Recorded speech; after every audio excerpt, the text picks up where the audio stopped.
Sir बताइएगा, आपके farm पे अगर गाय बच्चा दे दे तो क्या करते हैं आप? देखो जी डॉक्टर साहब पहले तो सारे तो पहले उन्होंने स्पोटोग्राफी लावांगे ठीक है जी, की लाते ते हो की स्पॉट लाते हो आपका? प्रोटोकॉल भैंसों में तो कभी प्रोटोकॉल लगाया ही नहीं। ये गायों के लिए ज्यादातर प्रोटोकॉल लगाए जाते हैं। ठीक है जी। तो भैंस को प्रोटोकॉल क्यों नहीं देते थे आप? डॉक्टर साहब कभी जरूरत नहीं पड़ी, फील नहीं किया, इसीलिए प्रॉब्लम्स आती थी जिसको बस ओवरलुक करते थे ठीक है। तो उसी के लिए फिर यहाँ आए हैं उन प्रॉब्लम्स को। गायों को फिर क्या करते हैं भैंसों में? डॉक्टर साहब भैंसों के बच्चे बचते नहीं है, दूसरा मसला ये भी है।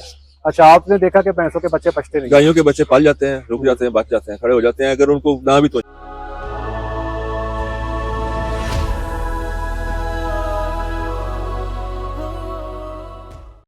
बिस्मिल्लाहिर्रहमानिर्रहीम, अस्सलाम वालेकुम रहमतुल्लाहि व बरकातुहू। मेरा नाम है डॉक्टर मोहम्मद मुज़म्मिल हसन। एक नए सेशन के साथ आपकी खिदमत में हाजिर। तमाम तारीफ़ें अल्लाह पाक के लिए। तमाम भाई हमारे साथ में क्या दुरूद शरीफ पढ़ लें। अल्लाहुम्मा सल्लि अला मुहम्मदिन व अला आलि मुहम्मदिन कमा सल्लैता अला इब्राहीम व अला आलि इब्राहीम इन्नका हमीदुम मजीद। अल्लाहुम्मा बारिक अला मुहम्मदिन व अला आलि मुहम्मदिन कमा बारकता अला इब्राहीम वअला आलि इब्राहीम इन्नका हमीदुम मजीद। आज हमारे साथ फार्मर्स बैठे हैं। फार्मर्स के साथ थोड़ी गपशप लगाएंगे। हम जिक्र करने जा रहे हैं फ्रेश काउ प्रोटोकॉल के हवाले से। सर बताइएगा, आपके फार्म पे अगर गाय बच्चा दे दे तो क्या करते हैं आप? देखो जी डॉक्टर साहब पहले तो सारे तो पहले उन्होंने स्पोटोग्राफी लावांगे ठीक है जी, की लाते ते हो की स्पॉट लाते हो? ਉਹਦੇ ਵਿੱਚ ਰਿੰਗ ਇਲੈਕਟਡ 1000 ਵਾਲੀ और ਤੁਸੀਂ ਲਾ ਛੱਡਦੇ ਹੋ? ਹਾਂਜੀ ਉਹਨਾਂ ਨਾਲ ਇੰਜੈਕਸ਼ਨ ਵਗੈਰਾ ਕੈਲਸ਼ੀਅਮ ਦੇ ਦੂਸਰੇ ਤਾਕਤ ਦੇ ठीक है। ਤੇ ਉਹਨੂੰ ਦੂਸਰਾ ਬੱਚੇ ਨੂੰ ਉਹਦੀ ਸੇਫਟੀ ਕਰਾਂਗੇ। ਤੇ ਇਸ ਤੋਂ ਇਲਾਵਾ ਹੋਰ ਕੋਈ गाय ਵਾਸਤੇ ਫੌਰੀ ਚੋ ਦਿੰਦੇ ਹੋ ਜਾਂ ਜ਼ੇਰ ਗਿਰਨ ਦਾ ਇੰਤਜ਼ਾਰ ਕਰਦੇ ਹੋ? ਨਹੀਂ ਨਹੀਂ ਨਹੀਂ ਇਹ ਬੱਚੇ ਨੂੰ ਫੌਰੀ 30 ਤੋਂ 35 ਮਿੰਟ ਦੇ ਅੰਦਰ ਅੰਦਰ ਬੋਲਾ ਪਿਲਾ ਦਿੰਦੇ ਹਾਂ। ठीक है जी। ਉਸ ਤੋਂ ਬਾਅਦ 50% ਜਾਂ 75 ਜੇ 70 ਤੁਹਾਡੀ ਗਾਂ ਦੇ ਜ਼ੇਰ ਰੁਕ ਜੇ ਫਿਰ ਕੀ ਕਰਦੇ ਹੋ? ਫਿਰ ਅਸੀਂ ਉਹਦਾ ਇੰਤਜ਼ਾਰ ਕਰਦੇ ਹਾਂ 24 ਘੰਟੇ ਦਾ। ठीक है जी, सही। फिर? ਹਾਂਜੀ 24 ਘੰਟੇ ਬਾਅਦ ਅगर ਨਾ ਫਿਰ ਡਾਕਟਰ ਸਾਹਿਬ ਨਾਲ ਰਾਬਤਾ ਕਰਦੇ ਹਾਂ। ठीक है। फिर उस तो बाद? ਫਿਰ ਡਾਕਟਰ ਸਾਹਿਬ ਮਜ਼ੀਦ ਕਾਰਵਾਈਆਂ ਕਰਦੇ ਜੀ। ठीक हो गया जी। सर जी आपकी क्या प्रैक्टिस है जी? जी ऐसे ही है सेम। बस ये वो फिर बाद में अगर जेल वगैरह रुक जाए तो फिर डॉक्टर को दवाई वगैरह। कितने कोई जानवर हैं आपके जेर रोक जाते हैं? अगर 10 बच्चा दिया है, 10 जानवरों में कितने जानवर जेर रोक जाते हैं? तकरीबन 5 के। 5 रोक जाते हैं, मतलब 4 से 50% के 50% पास है। इशू ये रहता बहुत है। बड़ा मसला आपका जी जी जानवरों की। फिर जानवर बाद में चलता ही नहीं है, ऐसे ही खड़क जाता कमजोर है, हो जाता है। कमजोर हो जाता है, खड़क जाता है कि बड़ा डाटा। आपने कभी सोचा है इसके ऊपर कि इतना ज्यादा जेर क्यों रुक रही है? सर जी ये यहाँ आके पता चला है कि हम उसको ड्राई पीरियड सही नहीं देते और उसमें वो उसको जो आता है ना क्लोजअप वगैरह वो हम उस तरह प्रॉपर नहीं दे रहे। तैयारी नहीं लगाते, तैयारी नहीं कर रहे। एक क्लोजअप नहीं देते आप, ऊपर से आप ड्राई भी प्रॉपर नहीं करते। ऐसे ही है। वो कमजोरी की वजह से फिर आगे वो जानवर जेर ही नहीं फेंकता। ऐसे ही है। तो फिर क्या करते हैं? आपका प्रोटोकॉल क्या है? जानवर बच्चा देता है तो उसके बाद कोई इंजेक्शन देते हैं, कुछ पिलाते हैं, कुछ खिलाते हैं, क्या करते हैं? सर जी अभी तो वो कमजोर ही है वो। अभी यहाँ आके हमने सीखा है इसको नहीं, वैसे तो पिछली रूटीन क्या है? वही वंडा और मिनरल। मतलब मुंह के जरिए कोई स्पेशल आप खिलाते पिलाते कुछ नहीं नहीं? कुछ भी नहीं। कोई ऐसा नहीं है। ठीक हो गया जी। सर आप बताइएगा जी, आपकी क्या रूटीन है जी? सर हमारी रूटीन ये है कि हम पहले उसको ना क्लोजअप में चलाते हैं। हम 21 दिन का क्लोजअप को लेके चलते हैं ठीक है। और उसके बाद भी 21 दिन का लेके चलते हैं। तो उससे ये होता है कि जेर वगैरह वो टाइम पे कर देती है। मतलब जेर वाला मसला आपका नहीं? नहीं, अगर वो ना भी करे तो हम उसको 5 सीसी लगा देते थे, वो ऑक्टीसॉक्सन वाला। ठीक है। और उसके बाद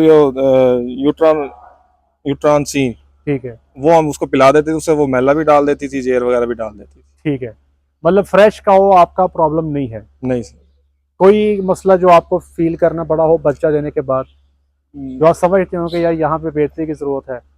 वो सर मेरे ना साड़ों के मसले आते हैं ज्यादा, वो डिस्कस हो गए हैं पहले भी, वो मैंने वीडियोस में भी आपके देखे हैं। तो उससे मुझे काफी लर्निंग हुई कि मेरी कहाँ कहाँ पे मिस्टेक्स हैं। ठीक है। मतलब साड़ों का प्रॉब्लम था आपको बच्चा देने के बाद, अब वो हाँ जी, काफी हद तक हल हो गया? जी जी, वो इंशाल्लाह हल हो जाएगा जी ठीक हो गया जी। सर आप बताइए।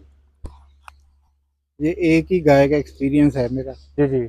उसमें आपका जो बताया हुआ तरीका है वो थोड़ा फॉलो किया। ठीक है। ऑक्सीटोसिन लगाया है जी तो जी। उसने जेर जो है 1 घंटे के अंदर अंदर फैला। आपसे लोग कहते नहीं, आपके इर्द गिर्द के जो आपके जो पड़ोसी हैं या जो आपके इर्द गिर्द जो लोग हैं, वो आपको मुशावरत या कोई ऐसे कोई टोटके शोटके देते नहीं है? वो तो देते ही रहते हैं। तो फिर हमने उन पे गौर नहीं किया कभी। कितने को मशवरे मिलते हैं? मशवरे तो ढेर मिलते हैं। ढेर मिलते हैं। क्यों जी? ऐसे ही है। तो फिर कौन कौन सा मशवरा आपको मिलता, बताएंगे कि लोग क्या क्या मशवरे देते हैं? कहते हैं दूध ना पिलाएं इसको। जी जी सर, आप बताइएगा। जब तक जेल ना फेंके दूध नहीं पिलाना जी। अच्छा, ये मशवरे मिलते हैं। हाँ जी। और बस आप उसके बिल्कुल ही उल्ट कर देते हैं हैं जी? सही है। और किसके पास जा रहे हैं जी? एक और कहते सर तेल हम नहीं पिलाते, हाँ जी। सरसों का तेल नहीं देते हम, हालांकि ये ग्लाइकोलिन और बाईपास फैट वगैरह दे रहे होते हैं, लेकिन फिर भी एक वो कहते हैं जी आप तुसी तेल तो देने तां ਤੁਹਾਡੀ ਮੱਝਾਂ ਨੂੰ ਗਾਵਾਂ ਨੂੰ ਸਾੜੂ ਹੁੰਦਾ। अच्छा, मतलब तेल ना देने की वजह से साड़ू होता हाँ जी, वो ये भी कहते है। वो ये हमारे जो पुराने फार्मर्स है ना, वो तेल को लेके बड़े सेंसिटिव है। हैं। हाँ जी, वो कभी पूछते हैं कि सरसों का तेल देना है, कभी पूछते हैं कि जमा का तेल देना कि नहीं देना, देना कब देना है, गब्बन को देना नहीं देना, खुश्क दें, मतलब बड़े अजीबोगरीब सवाल जो तेल को लेके हमारी वहाँ बहुत सेंसिटिव है जी। और किसके पास जा रहे हैं जी? जी सर, आप बताइएगा जी। तुसी तो मच्छा भी बहुत रखी ने, जी क्या डॉक्टर साहब, प्रोटोकॉल था जी आपका? प्रोटोकॉल भैंसों में तो कभी प्रोटोकॉल लगाया ही नहीं, ये गायों के लिए ज्यादातर प्रोटोकॉल लगाए जाते हैं। ठीक है जी। तो भैंस को प्रोटोकॉल क्यों नहीं देते थे आप? डॉक्टर साहब कभी जरूरत नहीं पड़ी, फील नहीं किया, इसीलिए प्रॉब्लम्स आती थी जिसको बस ओवरलुक करते थे जिस, ठीक है। तो उसी के लिए फिर यहाँ आए हैं उन प्रॉब्लम्स गायों को। को फिर क्या करते थे आप?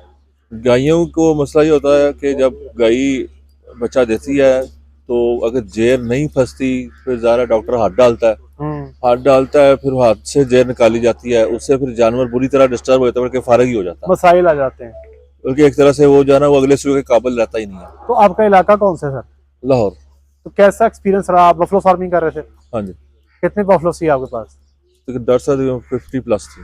50+ बफलो सी, माशाल्लाह बड़े फार्मर थे आप। हाँ। तो फिर कैसा रहा बफलो का जी? डॉक्टर साहब अच्छा रहा है, लेकिन ये इन द लॉन्ग रन जो है ना ये मुझे काऊ पे शिफ्ट होना पड़ रहा है। क्यों? डॉक्टर साहब प्रोडक्शन कम होती है बफलो की। कितनी प्रोडक्शन लेने में कामयाब हुए आप बफलो से ओवरऑल सालाना? एवरेज कितनी आती थी आपकी? डॉक्टर साहब तकरीबन 350-400। मतलब 350 से 400 लीटर दूध 50 जानवरों का, हाँ जी, वही 7-8 की एवरेज होती थी। हाँ जी। तो कितना आपका दूध का रेट क्या था लाहौर में? डॉक्टर साहब हमें इकट्ठा अगर सप्लाई की जाए डोर टू डोर तो फिर तो यूजर एंड रेट ज्यादा मिल जाता है। ठीक है। नहीं, आप कितने में सेल कर रहे थे? मैं कर रहा था 160-170। 160-170 बफलो मिल्क हाँ जी, लाहौर में हाँ जी, मिक्स करके? कितना गाय का दूध था उसमें? 14-15 गायियां, उनका दूध होगा कोई तकरीबन 200 लीटर लगा लें। वो लोकल गायियां थी ना। लोकल गायियां थी, मतलब भैंस का दूध ज्यादा था आपका। हाँ जी। तो इतना दूध का रेट कम क्यों? हालांकि लाहौर में तो फार्म बड़ा अच्छा रेट। डॉक्टर साहब थोड़ा ये मुझे तकरीबन 6 से 8 माह हो चुके हुए हैं जी। इससे मतलब 6 से 8 माह पहले आपको पता है पाकिस्तान में रेट की वेरिएशन, हर चीज की वेरिएशन ऐसे दिनों में होती है। ठीक है। तो अभी ये गवर्नमेंट ने भी पिछले दिनों ही रेट को ऊपर थोड़ी तवज्जो दी है, रेट को इंक्रीज किया है ठीक और है। लोगों में भी कुछ इस बारे में अवेयरनेस। अभी इस वक्त क्या रेट चल रहा है लाहौर में? अब तो 230 एंड 250 एंड यूजर है, एंड यूजर है, दुकानों और जो पे ग्वाला लेके जाता है 220 रुपए दुकानों पे है। ठीक है। और ग्वाला जो है ना वो 185-90 पे लेके जा रहा है। आपको क्या लगता है कि अगर आप लाहौर में सरवाइव करना चाहते हैं बफलो का फार्मिंग के साथ, तो क्या रेट होना चाहिए? बफलो का तो डॉक्टर साहब 250 से कम नहीं होना चाहिए। मिक्स की बात कर रहे हैं आप? नहीं, सिर्फ बफलो, सिर्फ बफलो, मिक्स की बात कर रहा हूँ। मिक्स की बात कर रहे हैं। और सिर्फ बफलो का? सिर्फ बफलो हो तो वो तो 285-280 पे से कम आ रहा फिर नहीं। जाके वारा खाती है। हाँ जी। और बफलो में क्या प्रॉब्लम आया आपको? सिर्फ दूध की प्रोडक्शन का था या कुछ और भी थे? ज्यादातर जो मेजर प्रॉब्लम ये है कि उसकी प्रोडक्शन जो है ना वो कम है। ठीक है। और अक्सर मसल के जो गायियाँ ना वो अपना भैंसें जो है ना वो पीछा भी मार जाती हैं। सुए की लाम कितनी थी भैंसों की?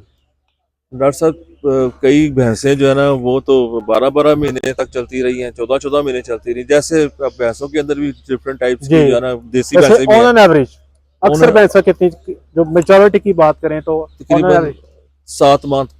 सही सुआ जो है वो 7 महीने ही हाँ है। जी, तो आप 6 से 8 माह कह लें। गब्बन किस तरह करवाते रहे भैंसों को? बुल था डॉक्टर साहब। बुल रखा हुआ था? हाँ जी। गब्बन तो फिर ऐसे ठा करके? बुल तो रखा था, वो तो छोड़ता नहीं था डॉक्टर साहब, वो तो इंसेमिनेट करता था सारा। मतलब वो लेकिन प्रेगनेंसी ये का इशू नहीं था आपका? लेकिन ये सिमंस अपना इंजेक्शन रखने से कभी नहीं कहीं भैंस ठहरी, कभी नहीं ठहरी? कभी भी नहीं ठहरी, एक भी नहीं ठहरी। क्या वजह? पता नहीं डॉक्टर साहब, ये तो आप डॉक्टर्स हैं, आप ज्यादा ये मैं आपको बता दूं, सबसे बड़ा मसला जो है ना ये भैंस ठहरती नहीं सी बनते, उसका ये होता है कि भैंस का जो टाइम बनाना है ना इंसेमिनेशन का, वो बड़ा ही मुश्किल है।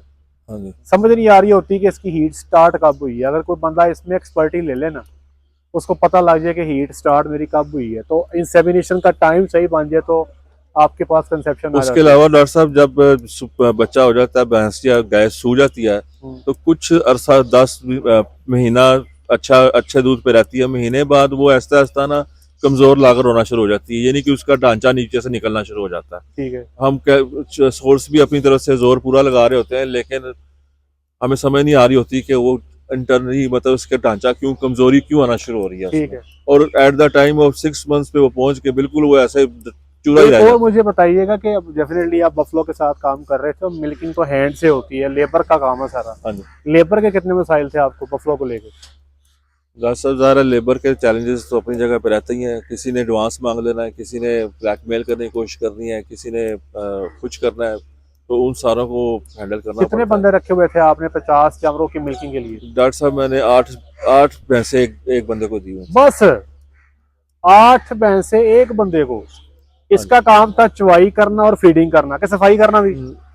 वो खुद ही मतलब के 8 भैंसे एक बंदा चौथा था। ठीक है। और काम ये मिक्स हो गए, मतलब जितने 8-9 बंदे थे ना, सारे डिवाइड कर लेते आपस में काम। तो छोटे बड़े मिला के कितने जानवर थे आपके पास भैंसों में? डॉक्टर साहब भैंसों के बच्चे बचते नहीं है, दूसरा मसला ये भी है। अच्छा, आपने देखा कि भैंसों के बच्चे बचते नहीं? गायों के बच्चे पल जाते हैं, रुक जाते हैं, बच जाते हैं, खड़े हो जाते हैं, अगर उनको ना भी तवज्जो दो तो। आपने क्या देखा भैंस के बच्चे क्यों नहीं बचे? मसला डायरिया का शिकायत बन गई, नमूनिया बन गया? सर्दी सबसे मेन इशू है, क्योंकि इनका सू आता है 10वें महीने में, 9वें 10वें 11वें महीने में। ठीक है। उस जैसे ही बच्चा होता है, बच्चा जो है ना वो सर्दी ले जाता है, जैसे ही उसको ठंड लगी वो लेटता है, दोबारा उठता ही नहीं है। अच्छा। एक प्रॉब्लम। दूसरा प्रॉब्लम उसमें ये होता है कि वो कभी दूध ज्यादा, क्योंकि हम हाथ से चुवाई करते हैं, तो भैंस के नीचे बच्चा छोड़ते हैं, कभी वो दूध ज्यादा पी ले तब उसको डायरिया प्रॉब्लम आ जाए। मेन जो आपकी एक्सपायरी है ना, उसका मसला ये है, जहाँ पे आपकी लेबर आपके साथ ताउन नहीं करती ना, और बच्चे को माँ के नीचे कैलकुलेटेड दूध नहीं मिलता, वहाँ पे बच्चे फिर बचते नहीं। हाँ जी। हमने बहुत लंबा अरसा बफलो पे काम किया, तो एक टाइम ऐसा था कि हमने बंदों को ना इंसेंटिव दिया हुआ था कि जेड़ा बंदा अपनी कट्टी बचाएगा उन्हें 500 रुपया फी कट्टी इनाम मिलेगा। ये बात है 13-14 की। बहुत तब मुश्किल 500 रुपया जो था ना, ये बड़ी वैल्यू थी, तो फिर बंदे मेहनत करते थे और कट्टियां हमारी बच जाती थी अल्हम्दुलिल्लाह। क्योंकि जब आपने दूध ही ज्यादा पिला दिया उसको डायरिया हो जाना है, आपने दूध कम पिलाया वो सर्दी से मर जाना। हाँ जी। दोनों तरफ जो है ना बच्चे की एक्सपायरी है। तो ये मैनेजमेंट का प्रॉब्लम है, अगर आप इसको प्रॉपरली मैनेज कर लें तो फिर मसला कोई नहीं आता। बिल्कुल। तो अब आप गायों पे शिफ्ट हो रहे हैं? जी डॉक्टर साहब, इसीलिए मैं किस पे? क्रॉस पे जा रहे हैं? क्रॉस ब्रीड पे इस ठीक पे हो। काम करना चाह रहा हूँ कि अच्छे तरह लेवल। अभी हमने फिजिबिलिटी बनाई थी क्रॉस ब्रीड के जानवरों की, तो आप उस पे सेटिस्फाइड हैं? हाँ जी डॉक्टर साहब, बिल्कुल सेटिस्फाइड। जो प्रॉफिट मार्जिन आए आप उस पे रजामंद हैं? बिल्कुल रजामंद हूँ। कितने जानवरों से स्टार्ट लेंगे? डॉक्टर साहब को कम से कम 20 जानवरों से करूँगा। कम से कम आप 20 से स्टार्ट लेंगे? 20 से कब तक 25। का इरादा आपका? बस डॉक्टर साहब ये जल्दी महीने के अंदर अंदर। आप इंशाल्लाह स्टेप लेने वाले हैं? हाँ जी। चलिए जी, अल्लाह के साथ आपको कामयाब करे, आपके लिए आसानी वाला मामला फरमाए। टाइम पूरा देते हैं आप? हाँ जी डॉक्टर साहब। तो ये आपका साइड बिजनेस है या आप टोटल यही काम करते हैं? साइड भी कह लें, ये भी कह लें, मिक्स ही है। और मतलब आप और भी आप भी है काम है। कारोबार करते हैं आप?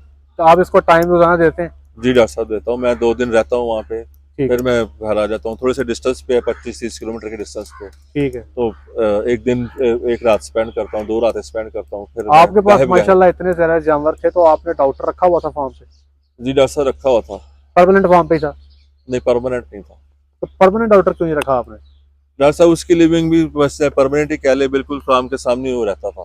ठीक है। तो वो सुबह और शाम को जाने से पहले मुझे 1 घंटा सुबह 1 घंटा शाम को देखे जाता नहीं, कभी आपने सोचा नहीं कि अगर बंदा रहे ही फार्म पे, उसका सोना उठना बैठना हो ही फार्म पे, चवाई अपनी निगरानी में करवाए, सारे मामले अपनी निगरानी में करवाए, फिर? वो बेटर है डॉक्टर साहब। हाँ जी। मैंने तो एक्सपीरियंस यही देखा कि वो बेटर है। ठीक है। अब आप आगे इसको सेटअप को मजीद बढ़ा रहे हैं, मेरा मशवरा ये होगा कि आप ना एक डॉक्टर 24 घंटे के लिए हायर कर लें। जी डॉक्टर साहब, इंशाल्लाह। जो विजिटिंग डॉक्टर है ना, वो थोड़ा सा प्रॉब्लम ये बन जाता है कि डेफिनेटली अगर मैं हूँ ना, मैं प्रैक्टिस कर रहा हूँ, मैं 10 घरों में जाता हूँ, इसका इलाज कर, उसका, फिर मैं बीमारियां सारी इकट्ठी इकट्ठी करके ले आता हूँ। मैं यहाँ पे इसलिए प्रॉब्लम है। उनको सुबह ज्यादा रिकमेंड कर रहा था कि आप सुबह जरूर आया करें, शाम को स्किप कर दिया करें। उनके डेयरी के अंदर जी आपको पता नहीं लगता कि आपका मसला कब बन जाना है। हाँ सबसे बड़ा प्रॉब्लम ये है कि ये हीट में ऐसे टाइम पे आती है, अक्सर इंसेमिनेशन रात की बन रही पता है, ही नहीं चलता। ये 11 बजे। अभी ये कल भी आपने देखा टीका रात को रखा है, आज भी ये हमारी हीफर बोली है इसको टीका रात को ही रखना है। इंसेमिनेशन इसकी रात को ही होनी है, ठीक है ना। ले जी, अब इंशाल्लाह डिस्कस करते हैं आपके साथ ये फ्रेश का प्रोटोकॉल। बहुत शुक्रिया, अपना ख्याल रखें, दुआ में याद रखें, 5 वक्त की नमाज बाजमात अदा करें। अस्सलामु अलैकुम वरहमतुल्लाहि वबरकातुहू।